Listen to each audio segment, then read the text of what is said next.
If Joe Flacco is worth a fourth-round pick, Antonio Brown might be worth a negative fifth-round pick. Again, I'm just a fat dude sitting on the couch, but I watch a lot of football. I'm here to kick ass and make steaks, and I'm all out of steaks. Year one, he was like, all right, guys, I don't know what Dom taught you, but you need to have 11 guys on the field. A trained orangutan could have done a better job than Ron Zerks. I mean, not even well-trained. Welcome, Packers fans, to episode 242 of the Titletown Sound podcast. I'm your host, Chris Christofko, and I am joined on today, which is National Tackle Kids Day, joined by my co-host. Chris. Yeah. It's Tackle Kids Cancer Day. Oh. Yeah, I'm just going to go scrap the intro, and I'm just going to welcome my co-host, James Korsmo, because it's awkward. It would have been weird. It might have been a little inappropriate. James, how you doing? I'm a little put off, to be honest. I don't know what to do with my hands right now.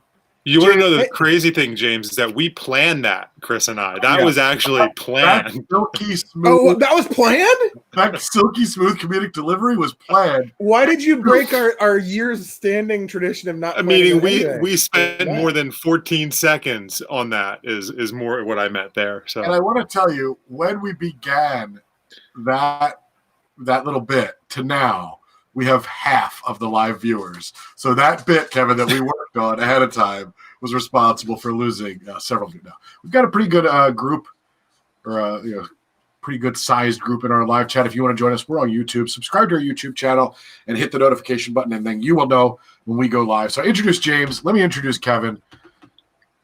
It's Kevin. Hey, I'm Kevin.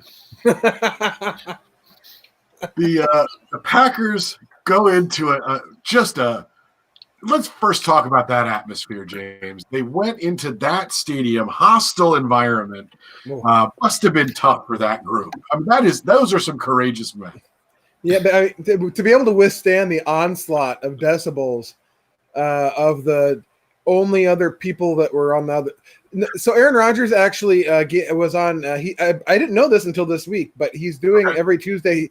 Every Tuesday, Aaron Rodgers is doing Pat McAfee's podcast, and it's actually entertaining as hell. I don't like Pat McAfee. That would be sacrilege to a lot of people who are listening. I know. Whatever.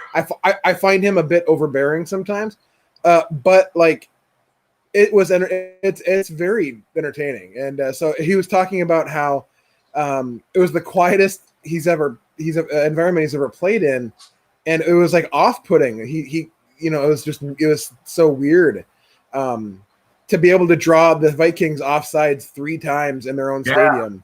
Now that when you talk about upsides to this pandemic, right? There's a lot of downsides. Upsides, contactless delivery. Upside, Dairy Queen delivery. Upside, Aaron Rodgers drawing the other team offsides in their home stadium. I noticed that 2 of my upsides had to do with me eating large amounts of food, but it's who I am. Dairy as well. Well, yeah, I enjoy dairy. Who doesn't? Of course. So it was an odd environment, but here's one thing I will say. I will say that I felt like football of all of the sports felt the most comfortable in an empty stadium. It did. I'm not a huge fan of the fake crowd noise like that. Same. It's just a weird. It's just a weird vibe. But that being said, it wasn't all that noticeable after a while. And right. I mean, yeah, it was. Yeah. I didn't think they overdid it. It wasn't like ridiculous. Right. Yeah, I think baseball is probably the most seamless because it's the like what I find with the fan reactions is they're not like genuine to what's going on the field. So like, as a play develops, it's not really like, whoa, people aren't like going nuts as the play develops. And so that's kind of weird if you listen to that along with watching the play. I've noticed that in baseball, like the the crowd will do that, but it'll be like a second too late, and so like the home crowd is going nuts after they record the third out in the bottom of the ninth to lose the game. So I think there's a long way to go with the AI crowd noise. So let me talk a little bit before we even get to the game, more about the environment and what it was like to watch the game. I'm sorry. I was going to say how much of the crowd noise is actual the crowd noise and is the levels of the networks. Well, there was no crowd controlling what we hear. Well, yeah, but like some stadiums pumped in crowd noise and that story that we did last week was real. Like the NFL has uniform levels of crowd noise, but I don't know if does Fox or NBC also put their own crowd noise in that can't be heard in the stadium but can only be heard by the broadcast. I don't know, and because that might be the case. You know what I'm saying? Right. Well, if you play it at 70, if you play it at 70 decibels, but the mixing board has it higher, it's going to sound like higher. Yeah, because I think like the Buccaneers Saints game sounded a lot.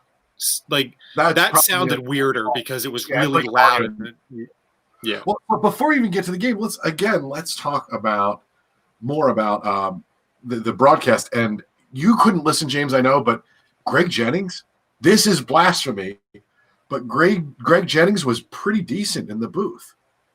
I actually I DVR'd it and as I watched it yesterday, and I was just completely flabbergasted about how good he was. I hate God. If you're only listening, you can't see my face, but it looked like I just smelled a fart when I said that, and not one of my own. Your own's fine. Yeah, your own is good. You cup and you bring up to your nose for your own, but for Greg Jennings, I don't think you do that every time, James. Sometimes I do that as like a health check, I wouldn't do that every time. That's Chris's physical every 6 months. Yep, I'm good to go. Well, I'll have to put that on the list of things I can't do anymore. All right, let's go back. Let's actually talk about the game because I think we've wasted enough time. The Packers go into Minnesota, and they beat the Minnesota Vikings, a game that I think most of us expected they would lose. They win in more convincing fashion than the score would tell you, 43-34. The first thing I'm going to say is, and I know we want to talk about Aaron Rodgers, but let's just talk about the offense as a whole. Because this offense, I think the most exciting thing for me, and then I'll let you guys talk, the most exciting thing for me was to see the LaFleur offense actually fully activated. This is not a hybrid anymore. This is what he wants this offense to look like. And the thing I noticed about it is that this offense on purpose does not rely on Aaron Rodgers to bail it out. You didn't have 8 seconds in the pocket 12 times in the game because you didn't need to. The offense moves quickly. The offense can maybe absorb some offensive line injuries, which we'll talk about later. But I was excited to see how this offense can work and still show Aaron Rodgers as the dominant force he's capable of being. I'll leave it at either one of you guys. The floor is yours. Yeah, it was really, really refreshing to see Aaron Rodgers not be expected to just chuck the ball, 40 yards down the field twice every series. Get the ball into the hands of your playmakers and let them do the work. And they right off the bat, they were running. I think they ran the same little pitch pass to 4 times, literally. One to Swervin Irvin, one to Lazard, one to there was one more too. I think I'm forgetting who took it, but it was nice to see that. Just get the ball in the hands of people who can do stuff with it, and then when Aaron Rodgers wants to take his shots, or it has the opportunity to take his shots, he takes his shots, and that's when it works more. It works at a higher percentage. The play calling I thought was just amazing play calling. But I would have liked to have seen the red zone, the first 3 trips into the red zone. That play calling, not so great. And here's to his credit, LaFleur opened up, admitted that he didn't think he called a very good game in the red zone.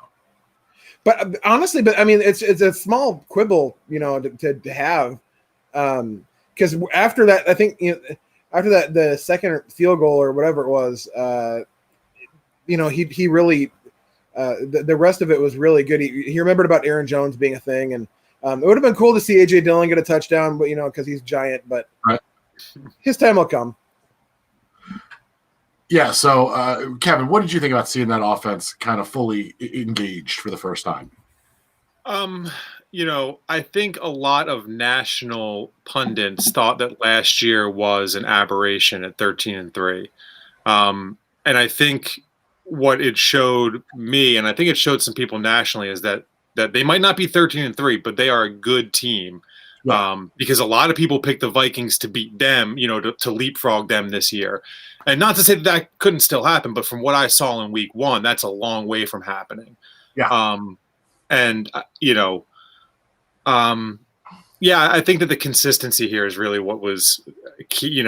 Minnesota losing their defensive, their whole backfield is defensive backfield is in, flux, capacitor. I feel like that's a warning that we have to take away from this, that Minnesota has a really weak secondary. Yeah. So let's see how this offense functions when you've got a stronger secondary back, behind there. But that's also a good sign that, the Packers are able to take advantage of what the Vikings do poorly. And I mean, Rodgers could have had 5 or 6 not really, but he had a couple of drops sprinkled in there that could have easily been touchdowns as well. They definitely exploited what they needed to in order to win that game. Yeah, in years past, the Packers have screwed the pooch in games like this, many times, where their offense should really be dominating an inferior defense, and for whatever reason, it doesn't happen. So, coming right out of the gate like that, it was really nice to see them actually really go full bore. It was almost like when, every year, the Badgers play St. Mary's School for the Blind in week 1, just to get their toes wet.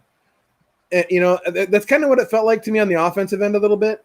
But it's good. I'm glad that they were able to make that step. Yeah. St. Mary's School for the Blind goes through so much chalk putting the braille on the field. It's crazy. It's true. Did you pronounce the L in chalk? Chalk. It's Yeah. chalk. What do you? Chalk. Chalk. Oh, we might Just have, like the coffee. Just like the coffee, chalk full of nuts. Chalk. I draw on the blackboard with chalk. You sounded like a rooster for a second there. What's wrong with chalk? I've never heard the L pronounced so emphatically in chalk. What I'm happens? sorry. What happens when a pitcher pretends to throw to one base but throws to another? Is that a balk? No, it's a balk. In Wisconsin, it is. Balk. Do you go fishing it at the creek or at the crick? Come on. Backed, and then he wrote on the floor with some chalk. I mean, do you go fishing at the creek or the crick? Creek, but I've heard no, it's not a crick. So James Hamblin asks, is that a Balmer thing? Kevin, chalk might be a Baltimore accent. I never knew. I mean, if it is, I'll do some research and confirm next week. I didn't mean to draw so much attention to it. I'm sorry, but Chris it caught me off says guard. there's no L in chalk. Is this a With- thing? Well, he clearly types an L, but that's fine. I'll say chalk from now on. I pronounce the L. James Hamblin in a defiant show of defiance. There is no L in chalk. Can we put this on a Twitter poll, maybe? We should. Okay. That way we don't have to. Spend the entire rest of the show talking That about way it. we can maybe move on. I'm baffled. This is I don't even know. We may have stumbled upon some sort of internet debate, or maybe I bet you it's regional. I'm sure it is. But I say Yanny. MJ in the chat says CHAU-L. What is that? Chow? I don't know what that. are you joking over there? Chow? The silent L, you're all wrong. I believe, James, there are people that agree with you. So, James Hamlin, you don't have to say we're all wrong. Anyway, okay. I'm glad we covered that. Let's talk about Aaron Rodgers' day, because it was a hell of a day. 32 for 44 for 364 yards, 4 touchdowns. And, James, I don't remember any passes in any way close to being picked off. No. He had, I think, 2 throwaways in one of the red zone drives in the first quarter. But other than that, everything was on target. Like he was a machine. I have not seen him like that in a long time. It was amazing. And again, secondary, not great, but still, it was. He was throwing bomb. Like the No. pass he was throwing, he wasn't beating a secondary that had fallen down. He was playing Right. pretty decent coverage. St. Mary's School for the Blind draft picks. All right. So, Kevin, the one thing that I noticed is he wasn't required to scramble as much. He was able to be calm in the pocket. And I think it really did take some of the pressure off of him and allowed him to pick his spots. Yeah, I mean, you could just see that the whole offense, save for the first few minutes, got into a rhythm and were pretty comfortable the whole game. I mean, we talked about earlier not forcing it to guys, and he didn't, but yet Davante Adams still had 14 catches. Yeah, let's talk about that. That ties. Was that Don Hudson's record, James? He tied Don Hudson's record. 1942. Papa K was like only 30 years old. The forward pass was only like 4 years old. Sorry, Papa K. You're not here to defend yourself. I apologize. -3. Thank you very much. So he breaks a record and looked. I mean, he looked every bit as good as we and everyone else who's been watching for the last couple of years has said he is. Davante Adams. And my question then became, do the Packers have enough talent at wide receiver? And since they only ever go 3 wide anymore, they might. I don't know. What do you guys think? No, but you know what I'm saying. Because they're not going up and spreading the ball all over the field, because the passing game is the running game is a bigger component of the offense. They might have enough talent. They obviously think they do since they didn't draft anybody, and the one guy they went out and got, he opted out. So if MVS can rein in the drops, honestly, the components I think are there. But that's a big deal, Kevin, right? MVS and his drops, because he made an amazing catch on that touchdown. But had he not done that, our opinion of him today would be very different. Yeah. Consistency is something that needs to be improved upon. I like the flashes that he's shown, but it needs to be more consistent. I would agree with that. James, what do you think? Yeah, I think so too. I love his upside. Like he's so fast. The free plays, especially, I think he scored a touchdown on a free play against Denver last year. He almost scored one this year or on Sunday. Right. His speed is it's really, really unparalleled. And if he could just rein in the drops, I really think he would be very dangerous. But and then you move on down the line. Then you have Lazard, who Before we forget, this is Alan Lazard, who obviously endorses this podcast. Oh, this is Alan Lazard, a.k.a. the Lizard King, and you're listening to Titletown Sound Off Podcast. Go, Pack, go. Could you feel the feeling? There was... I'm chills, goose pimples. He was emoting. Lazard looked really good, and he's not flashy, but he's got some of that consistency I think that you want. He reminds me of James Jones a little bit. Smaller. He's not as big as James Jones, but he has a lot of the same components. Not being afraid to get hit, running down the seam. He catches almost everything that's thrown at him. I really like him a lot. I liked him last year. I think that he has potential to be a big component of this offense for years to come. Yeah, I agree, and I think he's one of those guys that's really going to contribute this year. Let's talk about the injuries, because they're probably the biggest storyline coming out of Week 1. The two major injuries right now we're looking at are Lane Taylor. Let's talk about him first. Lane Taylor out for the season. I mean, the guy can't catch a break, and it's a problem now for the Packers. There's an issue now. I mean, yeah, their offensive line. They held up well on Sunday. They moved Elton Jenkins and brought in Runyon, and I mean it worked. He looked pretty good. Runyon has to be related to John Runyon, right? That's his son. Yeah, okay. I was gonna say because that's like a glitch in the Matrix or something. I wonder if he likes Funyuns. That'd be a great endorsement. We should get in touch with his agent and suggest that. Yeah, they probably have never thought of that. Why you gotta be a party pooper, man?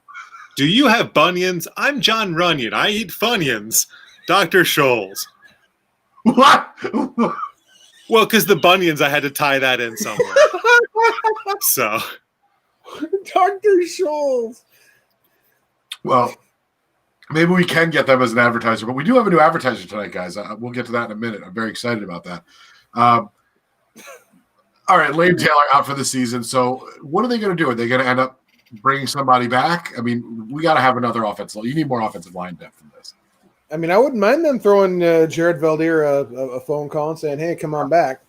I mean, it's not the end of the world if they don't. But if one more person gets hurt, I mean, or if Billy Turner is still is hurt beyond this week, then it could potentially be an issue. Let's go to the biggest injury issue, and that is Kenny Clark.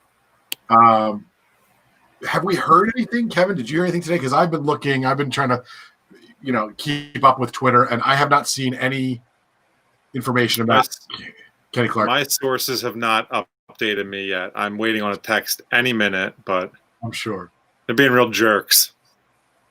Wait a minute, guys. I'm getting some. Am I right? In my right earbud right here? Yep. He was the coward of the county. No, I'm sorry. That was Kenny Rodgers. I think he's. The longer it takes to hear from the Packers about this injury, the more worried I get. Sure. Yeah, who knows? Did they say they've said nothing so far? Right. Haven't heard a word. That's not good. Yeah, that's really not good. So, and that ties into talking about the defense because a lot of people have complained. They said, well, if the Packers played so well, but the defense, blah blah blah. First of all, almost all of the points were scored in garbage time after Kenny Clark was hurt. And that's going to have a big impact on this team. You're going to see a big impact on this team against the Lions if he can't play. James, I think they got to go to the vending machine. I agree. It's time to. I feel like I could use a snack right about now. Kevin, would you like some Funyuns? From the vending machine? Yeah. How are your feet? Bunyany. No, mine are actually they're fine. I mean, do you think if this is a serious injury and Kenny Clark's out for an IR period of time, you think they bring Snacks Harrison in or try to? You have to. You have to at least bring him in for a look. You have. I don't know who's going to fill his spot. It's going to be tough. Montrevious Adams ain't it. I can tell you that. Yeah. So, I'll do it. Screw it.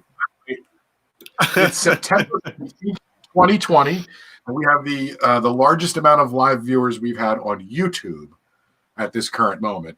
We've had larger on Facebook, but then I got my account locked and I can't get back in, so we can't really broadcast there as much. Anyway, everybody join us live. It's a lot of fun. We really appreciate it. And chat, see if you can make us laugh. We'll put anything up on the screen. We don't really care.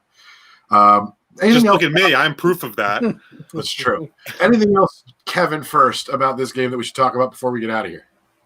Or on to the next topic, I should say. No, I think we covered literally everything there was to cover. We didn't talk about the punting game. That one punt was pretty good. It was. I said literally. Now we're good. Speaking of covering, before we move on, I want to give us a shout out to Jair Alexander for. Oh yeah, good call. But I mean, that potentially was the game changer. Like right in that 2 minute period he had there at the end. At the end of this, the safety, the sack for the safety. Then on the ensuing Minnesota drive, the interception. That's big time. So good for him. Yeah, I was really impressed with that. Oh, the one thing that we've forgotten, it's a feature that was introduced last season.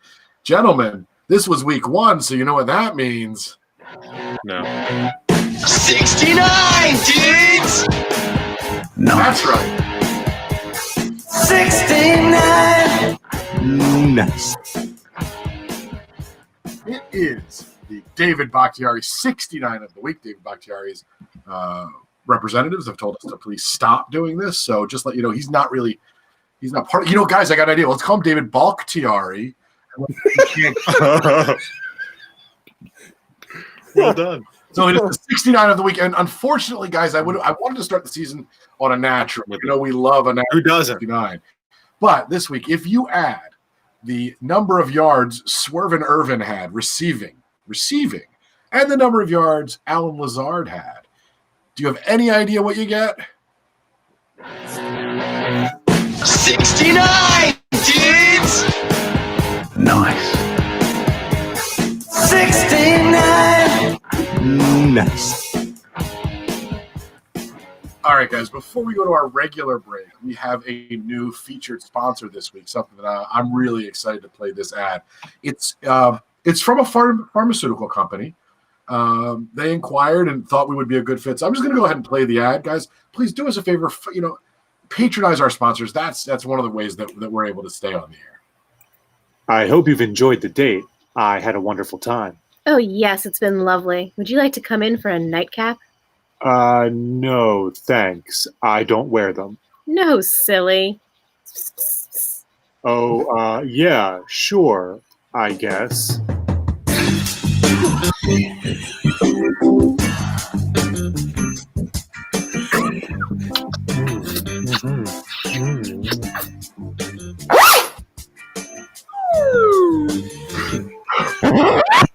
Get out of my house. I hate you.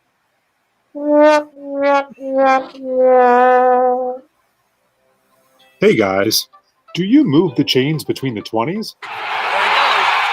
But fumble in the red zone? We have just the product for you. The next time you want to call a quarterback sneak but aren't confident in your ability to punch it in, use Rodgers Grow. Rodgers Grow is a non-prescription visual stimulant guaranteed to get your little lineman active for 4 quarters in the trenches. Just one 45-second highlight reel of Aaron Rodgers absolutely shredding Minnesota's defense, and you'll be ready to get under center until your balls are more deflated than a Monday night in Foxborough. When you think you might need to make a pass to your tight end, or maybe you want to try to run a double reverse, scramble out of the pocket and into the end zone with Rodgers Grow. Oh, Tom, I'm so glad I decided to give you a second chance. Last night was wonderful. Thank you. The pleasure is all mine. And might I add, you handle the sack better than Aaron Rodgers. Please use caution when consuming Rodgers Grow. Rodgers Grow is intended for adult use only and should not be combined with any other sports programming as its effectiveness may be diminished. Do not operate in 2-minute warning conditions while consuming Rodgers Grow, as increased goal line activity could result in a false start. Women who consume Rodgers Grow may experience an immaculate conception. If this occurs, consult a West Coast Junior College head coach immediately. Mitch Trubisky should not use Rodgers Grow, as it may cause permanent curvature to the right. Rodgers Grow is not intended to treat any medical condition, nor will it add any extra inches to your 4th down conversion attempts. Use caution when taking Rodgers Grow, as changes in mood may affect family relationships. Being seen in public while using Rodgers Grow may cause skeptics to think you've lost a step when in fact you're still the man. So guys, when your pistol needs to be in the I formation, call an audible with Rodgers Grow. Guys, I have been told to add that if you're still excited 4 hours after the game, that's normal. You don't have to call your doctor. No, but you can. If you want to brag, seems totally legit too. That ad. Yeah, it is. So just go on. You can find an order. Talk to your doctor about that. Now, Kevin, I do have to ask because I know you helped the production team put that commercial together. The kissing noises, simulated or actual? No. Okay. So I'm actually very proud of this. That I made those kissing noises on my arm. And as you guys, if you're watching, you can see I've got really good kissing lips. I've got nice juicy lips here. So wait, hold on, time out. I want to point out that you just said you were proud that you had kissed your hairy ass arm instead of your love. Yeah. I mean, yeah, well, like a Foley artist doesn't really walk through the snow. You know what I mean? It's true. They bite into a carrot. There you go. Kevin Christofko, Foley artist. All right, I'll allow it. Kevin, have you ever done any gaffing? I have done some gaffing. Can you show me? That's great. There. Beautiful. Thanks. I think it's time to go to break at this point. Real break. Before we go, what do you mean real? That wasn't real. Before we go to break, Kevin, I think you have some wonderful, amazing patrons to talk about. And if you would like to join their ranks, ladies and or gentlemen, you can do so by going to patreon.com/TTSO. And for a small or large per episode donation, you support us, you get some bonus content, and we'll talk about you incessantly. Kevin, go ahead. All right. So I have the OG patrons as I stall to make room on my screen here. Okay, so today is National Tackle Kids Cancer Day, and since we only did the one joke that we can do, right? Right, that's it. Yeah. So I'm going to discuss our patrons and their favorite cartoons. Scott Neer is a big Animaniacs fan. Some have even described Scott as crazy to the max. Reports have confirmed that Scott has baloney in his slacks as he awaits the series reboot on Hulu. Wait, Jason. Whoa. The what? The series is being rebooted on Hulu, I think. That's amazing. It's all the original cast and everything. That is actually the most useful piece of breaking news we've ever had on this show. I'm sorry. No, it's like soon. It's like coming in like November. Like it's almost done. Holy shiza.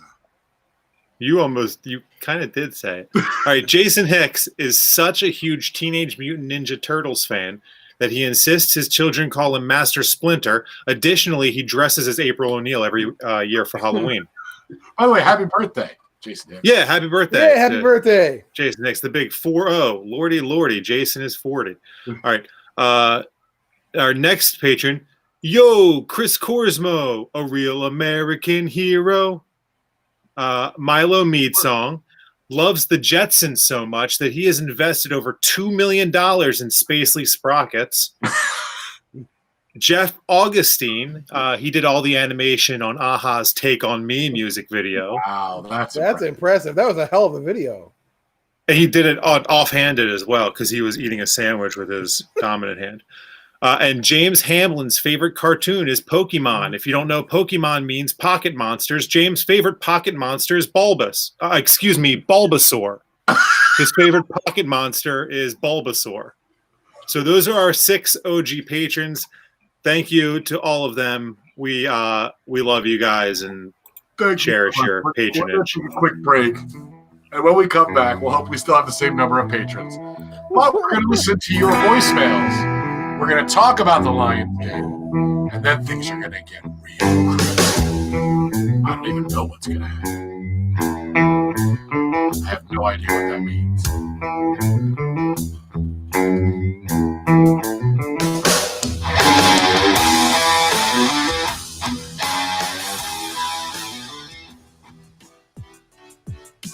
Did you know that you can help support our show financially without any additional cost to you?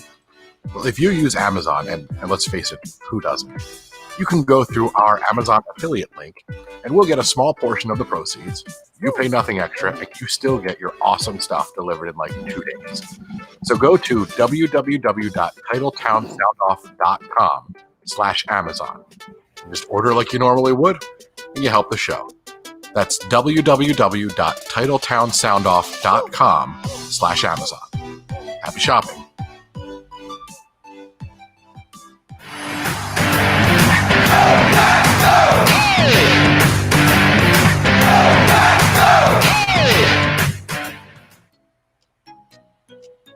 If you would like to support the show and help others find it, give us a review and a rating. Go to Apple Podcasts and write something nice and give us 5 stars. Thanks.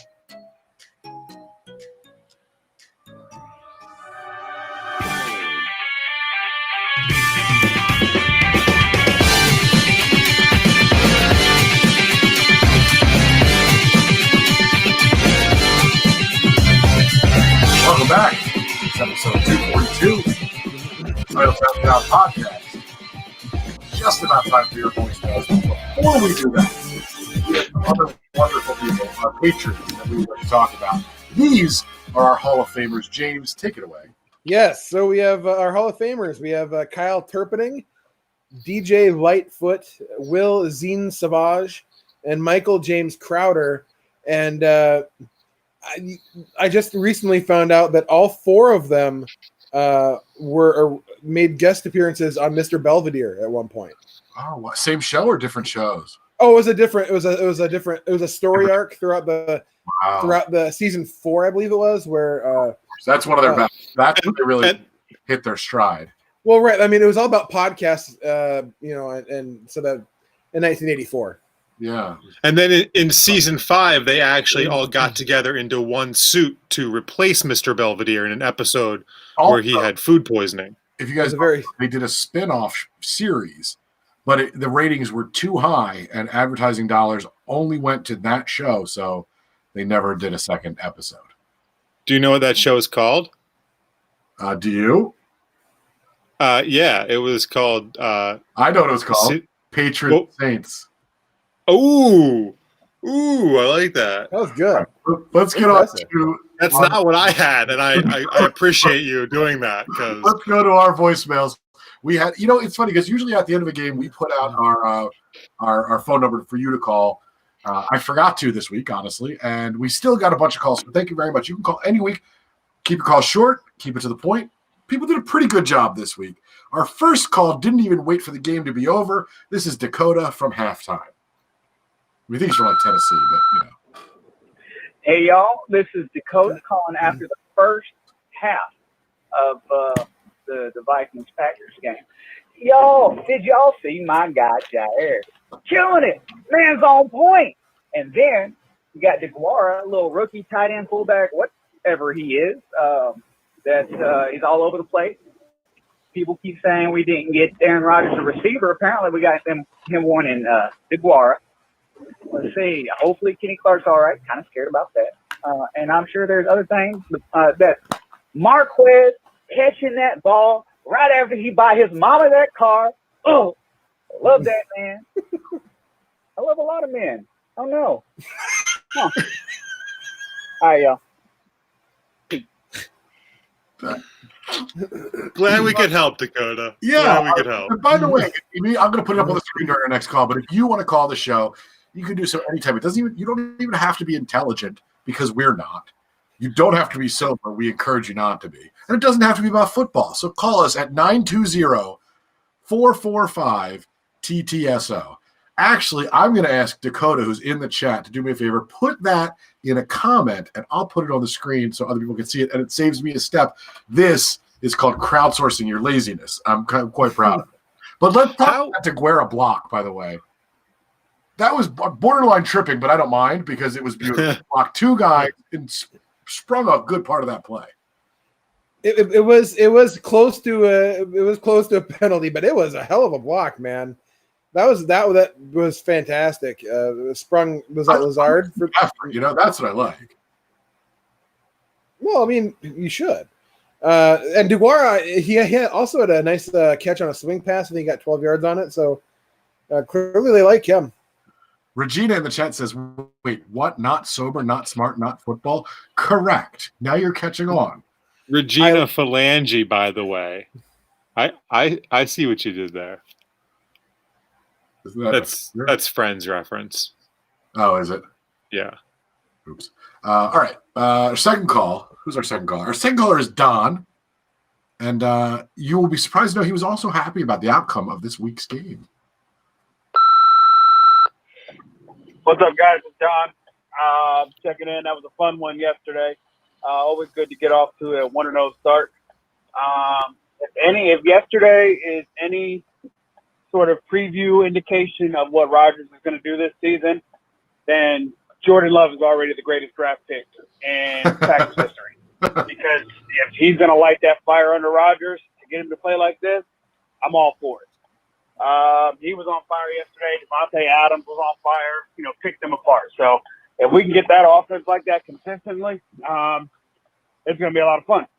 So obviously the big concerns are the injuries. Hopefully we can get Kenny Clark back. If not, hey, give Snacks Harrison another call. And then even on offense, let's give Valdir another call with our shuffling going around on the line. So regardless, the way they played yesterday, they look really good. Off to Detroit next week. Should be a nice 2-0 start. So go Pat, go. So I want to critique the call a little bit, then we can talk about the contents. But first of all, I thought on the plus side, Don did not say irregardless. He said regardless. But then on the minus side, he said Detroit and not Detroit. So I don't know if that – I guess that leaves us with a neutral call. So here's what I'm going to say about Detroit, right? Okay. If you're watching a Detroit basketball game, right, Okay. what do they say when there's a turnover and the Pistons get it back? Detroit basketball. So maybe there's something to Detroit. I stand corrected. I'm just saying, maybe it just is more convenient to chant that way. Oh, yeah. Are we now the Detroit Pistons podcast too? I mean, we know as much about them as we do about the Packers, so sure. But if you want to call the show, 920-445-8876, 920-445-8876. Thank you. Do like Dakota did and put the number in your phone and then butt dial us. Our next call is from Gabe. Hey y'all, it's Gabe here calling after the Packers Week 1 victory against the Vikings, 43-34. Well, here's my thoughts. Offense of Aaron Rodgers, of course, couldn't be any better. We're used to seeing that, but I've really noticed that what LaFleur is doing now is I see how he's really utilizing the running backs. He used 4 of them today. And of course I got to give a shout out to Aaron Jones, even though he only had a good 15-yard run. But I mean, this Viking run defense was ready for them. But overall, shout out to him for scoring that late touchdown. Defense, they really stepped it up in the first half. The last several minutes there in the fourth quarter, they really need to not let up. But that's my thought on that. But anyway, I'm not one of those fans to complain, but hey, a win is a win. So glad that they got the first win, and now they're going to move on to Detroit. Detroit. Anyway, those are my thoughts. And that's all I have. Anyway, you all take care. Stay healthy. Stay safe. Wear your mask. Good night. God bless. And go Pack, go. All right, so for criticizing calls, after you said that's all I have, we have 10 more seconds of audio. What we want to do is we want to keep it tight. But it's figurative. I saw people, and I know this is not what Gabe was doing, but I did hear people complaining about the defense. Frankly, I thought the defense played pretty well. It was a lot of garbage points. And again, losing Kenny Clark is a big deal to this team. And it's always going to be. You can't lose that marquee player and expect to perform where you were. I thought they were just doing like a Dom Capers cover band. Yeah. Since he was there, since Dom works for the Vikings now, I just thought they were like just shouting him out a little bit. It's a good theory. Did they have 10 guys on the field for 70% of the snaps? They had at least 10, usually 11. At least 10. And sometimes 9. All right, let's go to our last call. This is Milo Mead Song. He's a patron. You should be too. Hey guys, it's Milo. Wanted to call in and celebrate the win. It was a great game. I thought everybody looked pretty great. And I really didn't have any complaints. I just wanted to call in and see what you guys thought about Lane Taylor going down for the season. Already we're down a lineman, and now with this, looks like we're going to be scrambling to maybe try and fill the spots. I'm hoping everything works out well, but it seems like this has been a pattern for the team lately, is spotty O-line play and or depth. So I was wondering if you guys maybe had shared that same concern, or if I was sort of coming out of left field here. But just wanted to say again that it was a great game and felt really good, and I'm looking forward to the rest of the season. Go Pack, go. No, I think we all share that concern, right, James? We're all worried about the O-line. I didn't hear a word he said. I was just listening to his voice. I'm not even gonna lie, just the voice. No, the depth is more concerning to me than the quality. I think that they have some high quality offensive linemen. I'm not really worried about them as much. The depth is what kind of concerns me, and it's not alarming at this point. But if one more guy, because Lucas Patrick is coming back this weekend, hopefully. So, but if anybody else goes down, though, it's gonna be a lot of shuffling. So, it would be really nice to get Valdir back. Yeah, I agree, and I think O-line depth is always a problem because O-linemen are tough. A talented O-lineman is not an easy thing to just find. So, that's why guys like Don Barkley are your O-line depth. They're not great, but they can plug a hole every once in a while. And I think this offense will be easier to plug those spots on the O-line than Mike McCarthy's offense. I don't think you need as marquee an O-line as you did. I think you still need somebody to protect Rodgers' blind side, which you've got. But yeah, I'm concerned. I'm concerned about the lack of depth, and I don't know if there's much you can do there. But we've always, Kevin, this is not a new thing for us. We're always worried about the O-line. Yeah, and I think every year too. This year might be different, obviously, but I think every year there's a contending team that makes a signing halfway or midway through this, or at some point in the season, to either boost like an offensive line or defensive line or whatever that might be. But there always seems to be one or two teams that make a signing for a guy who's just hanging around in the free agent pool, and so hopefully the Packers can be one of those teams this year that kind of realizes that they've got an opportunity if they add some of that depth wherever possible. What's Jason Spriggs up to these days? Oof. Hanging out with Marshall Newhouse, probably. There's a Subway somewhere that's going to go unguarded if he signs. All right, let's talk about the upcoming game against the Lions. This is a home game. Don't know if it matters much at this point, really. I guess my first question, the first thing I want to talk about is if Kenny Clark can't go, are we going to have to watch Adrian Peterson run up and down the field against us all weekend? Because I really prefer not to. Kev, go ahead. Yeah, so real quick, I do think that when you're talking about indoor versus outdoor, there is a home field advantage for the Packers since, Okay. But if Adrian Peterson is running up and down the field, then it's going to be one of those annoying games. Not to say that they can't still win that game, because I feel like they won a bunch of those games last year, but I hope not, because that's just frustrating. Just couldn't have happened to a worse guy. So he's the worst. He's bad, real bad. That's why you tuned into the Titletown Sound podcast for analysis like that. He's the worst.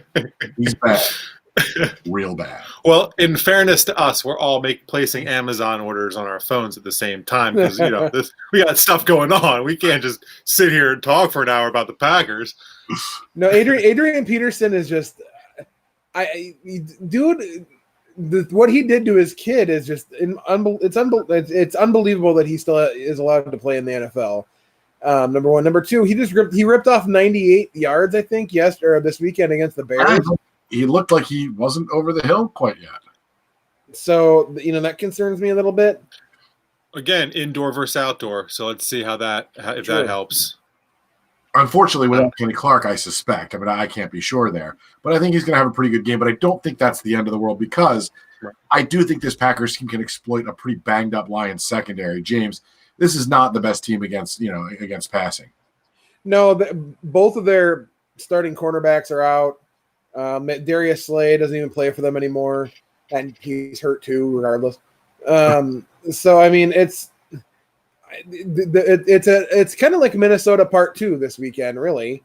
Instead of Dalvin Cook, you have Adrian Peterson, and instead of Kirk Cousins, you have I'd rather play against Meathead. Adrian Peterson than Dalvin Cook. I mean, he's, that's a good trade. Yeah, and then instead of, although it is an upgrade in quarterback though, because I do think Meathead is better than Kirk Cousins. So yeah, I think so too. And they have some decent wide receivers on that team, including one Geronimo Allison. So I mean, he's going to tell them all of our secrets. I'm really worried. Does he remember them? That's what I'm worried about. Yeah. I remember his tweets from like 10 years ago. Why can't the Packers ever get away from Adrian Peterson? Chris asks in the chat. They can't, but they seem to be beating the teams he's playing for at this point. So, although not always. Hey, you guys know these computers have cameras on them? What's a computer? What else should we know about this game, James? What should we be prepared with the Lions? What should we expect? Same old Lions, right? There's nothing real, not that much difference. Same coaches, same scheme. The defense, I don't think is going to be as good as they were last year, especially with their secondary being as banged up as they are. Right. I think the Packers offense really has an opportunity to do some work there. The defense is going to be, especially the secondary, is going to be pressed.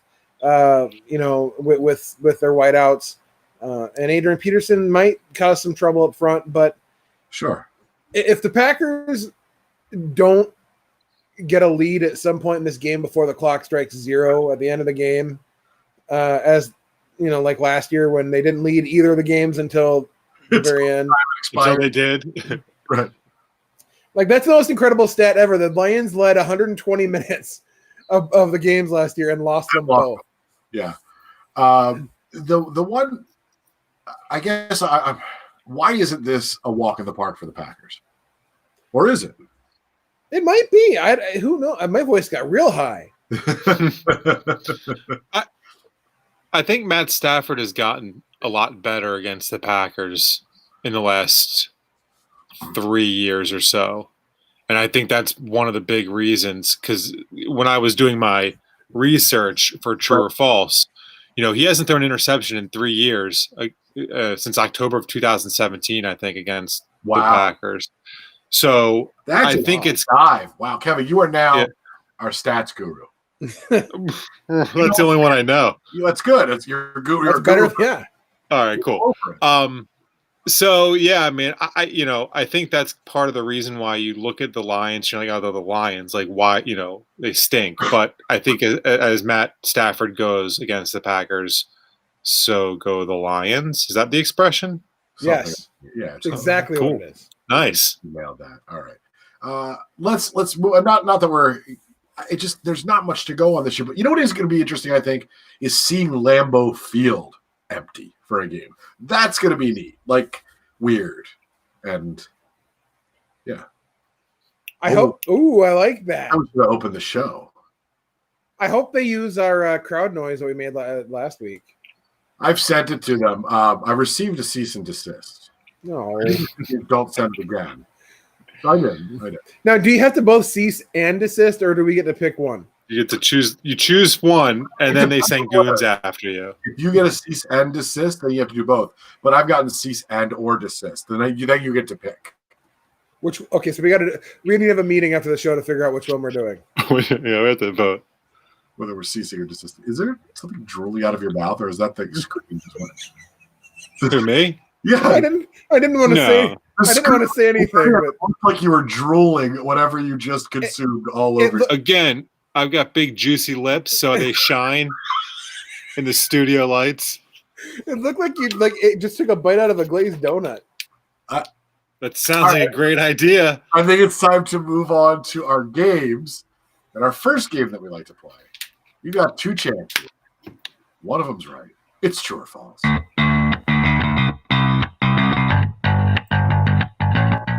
True or false, true or false, true or false, true or false. It's time to play true or false. All right, Kevin, take it away. All right. True or false? What we like to do here, if you're new to the show, is we'll recap our previous week, and then we will precap our next week. Nice. Precap. I made that up. Copyright Titletown Sound 2020. What is it? 2020? Yeah. I yelled 20 because I forgot to re-record the copyright thing. I do it every show. It's easier to just record it, So a quick touch on last week. Question 1, Aaron Rodgers had 4 touchdowns. So number 1 was true, in which we asked if he'd score at least 2. Number 2 was false. Aaron Jones. Chalk. Okay. I guess we're wrong. Chalk. Wait, hold on. I got to play that again. Wait. Hold on. What just happened? It did chalk. Wait, hold on. How to pronounce chalk. Chalk. Chalk. Chalk. Chalk. What? What's chalk? That's how you pronounce it if you're dying. Chalk. Chalk. What has happened to this show? No, it happened a long time ago. I'm sorry, Kevin. First question? No, it's all right. Should I skip the recap then? I don't know. I'm lost. All right. I'm going to skip the recap. I just want to know who's leading. We'll have to get back to you on that. Okay. Do you know how many hours it took me to make that damn commercial? Sorry. Yeah, I'm sorry. All right. True or false? Week 2. All right. Number 1. Chris, I'm going to ask you because James, you're on my list now. No, I'm just joking. You're fine. The Lions' backfield had an infamous drop in Week 1 against the Bears. True or false? In Week 2 against the Packers, the Lions' backfield will drop at least 1 pass. The Lions' backfield will drop at least 1 pass. That's a very specific question. I'm going to say false, and I don't really have a justification for it. James, what do you think? I'm going to say true. Yeah, I'm going to say true as well because I think there's going to be like one of those like screen passes that comes out hot and it just, right off the old mitts and down for a drop ski. All right, question number 2. James, because I agreed with you, I'm going to go with you on this question here. In the 4th quarter against the Lions, the Bears allowed 89 passing yards to Mitch Trubisky. True or false? Against the Lions, Aaron Rodgers will throw for at least 89 yards in at least 1 quarter. I'm going to say true. Yeah, I'm going to say true. All right, Chris, what do you think? True as well, because that's just one really good drive and then another. Right, yeah. I'm going to say true as well because I liked what I saw last week. I mean, that could be one play. I mean, really, that'd be pretty awesome. And if they don't have if they have a problem, it'll be, I think, hopefully defensively, and it'll be another 45 point performance. All right, question 3. Against the Vikings in Week 1, Davante Adams tied a Packers team record with 14 receptions. True or false? In Week 2 against the Lions, Davante Adams will have at least 10 receptions. Chris, what do you think? I'm going to say false. That's just a lot of catches. Yeah, that's it. Okay, James, what do you think? You know what? I'll say false as well. That's going to be hard to duplicate. I'm going to say true because, there was, it's whatever. I don't know because. Right. Number 4, Chris, let's go back to you. In 18 career games against the Packers, Matt Stafford has 19 interceptions. True or false? The Packers will intercept Matt Stafford in Week 2. They will. I think they will too. Spoiler. There, I said it. James, what do you think? I'm going to make it a full-on agreement. I'm going to go yes as well. Nice. A true 3-way. Great. A true 3-way. All right. Question number 5. Aaron Rodgers had 364 yards, 4 touchdowns, and a completion percentage of 72.7 in Week 1. True. True or false? In Week 2 against the Lions, Rodgers will match or beat at least one of those numbers. Oh boy. I'm high on Aaron Rodgers. True. James, what do you think? Whew, that's. I'm gonna say false. You're right. I'm gonna listen. If he does that, then he is on his way to being an MVP conversation. And for that reason, I'm gonna say true. Yes! I'm so excited. I don't know why. I'm gonna fix my lighting here, guys. We're gonna get my face right near the grill for a second. Okay. That's it. No, I love taking a look at those chins. All right, that's that is all the questions for true or false. True or false is now over. Our next game is the game with the longest intro on the show. I'm gonna go get a beer. Okay, I'll be back. I'm gonna go brew a beer. Grow the All right. Hands on the hood and spread them. Spread 'em is the game where we pick against the spread. We pick the Packers games every week. And you can too. If you're a patron at a high enough level, you'll get asked these same questions. And eventually we'll tell you how you're doing on the show. Kevin, what's the spread? 5.5. Are the Packers favored by 5.5? I believe that's what I saw. Yes, 5.5. I think that's the last communication that we had in the Facebook chat, so that's what we're going to go with. The line. Yeah. I'm sorry, I'm stealing your segment. No, it's okay. James, what do you think? Packers? Sorry, didn't mean to lead the witness. 2 bowls of split pea soup. You can't split peas like that. I'm not gonna go against what's worked, so I'm picking the Lions. That's solid rationale. Chris, what do you think? I'm gonna actually take the Lions too, not because I think they're gonna win the game, but that's a big line. 5.5 is still a big line. And I think the Lions played reasonably well last week, and I hope I'm wrong. I'm gonna take the Packers. I think they're gonna continue their domination on the division. Nice. That's hot. All right. They're gonna wear. They're actually. It's funny you say that because they're wearing their Sunday leathers this week. Their alternate jersey this year. They're alternate leather. I bought one from NFL Pro Shop. They are warm. They are warm. Get yourself. Do yourself a favor. Get a little baby powder. They'll help you slide that bad boy right on. It's like dodgeball. Hard cobra, sweaty belly. I'm just gonna tell you that much. All right. Before we get out of here, we now have our new tradition where we do our sound off at the end of the show, and Chris has to try to find the sound effect, and he's found it. Who would like to go first this week? Kevin, would you like to sound off first? Sure, why not? It's time to sound off.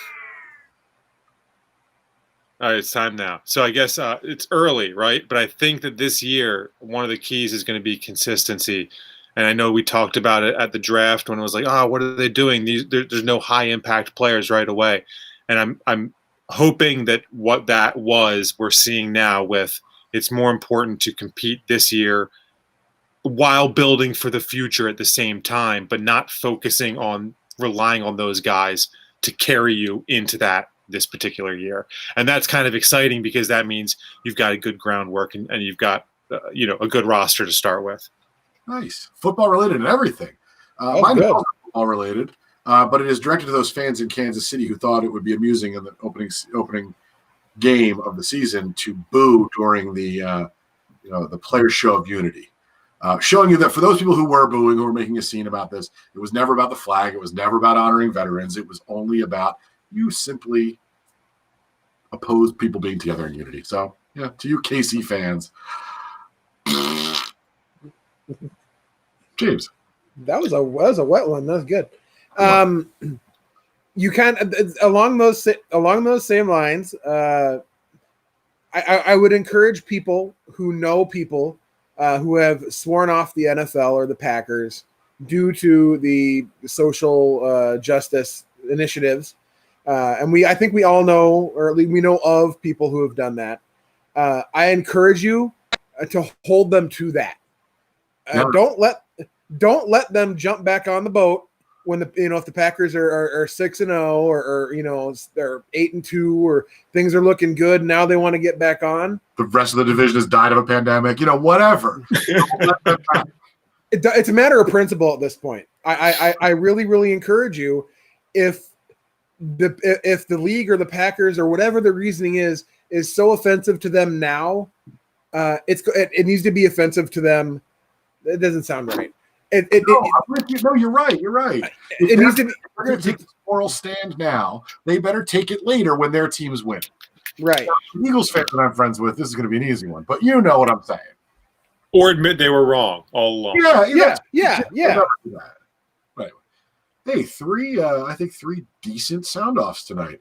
Our listeners are getting their full money's worth. James, you wanna give us a word to close this out with? Yeah, I do. Let's go with since Aaron Rodgers had such a amazing performance on Sunday. Let's go with magnificent. Magnificent. Well, gentlemen, it's been magnificent to spend this time with you. And of all our listeners and viewers out there, you too are magnificent. Packers are 1-0, atop the division with a chance to go 2-0. We'll see you right back here. Same time, same place, next Tuesday. Go Pack Go. I don't know what's good. Oh, God. The preceding podcast was a production of Productions Institute LLC. Copyright 2019. 20. All rights reserved. Don't steal our crap.